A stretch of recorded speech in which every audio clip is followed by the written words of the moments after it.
Hello' গাইছ নমস্কাৰ। আজি এটা কাম কৰিম বুলি ভাবিছোঁ। কাম মানে মোৰ হাতত কাম একো নাই, সেইটো কাৰণে ভাবিছোঁ যে ৰেপিড' মাৰিম। তো ৰেপিড' মানে মই কেইটকা ইনকাম কৰোঁ আপোনালোকক দেখাই আছোঁ বলক।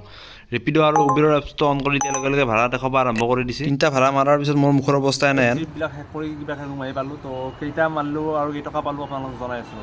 ৰেপিড' এপছটোত ভাড়া মাৰিলোঁ মই পাঁচটাত পালোঁ মই 138। গোটেইখিনি মানে কাটা যায়, যিটো টেক্স আছে টেক্সটো কাটা যায়, কিন্তু তেলৰ ভাড়াটো ইয়াৰ মাজতে সোমাই আছে। ৰেপিড'ত মাৰিলোঁ আমি তিনিটাত পালোঁ 93 ৰুপিজ।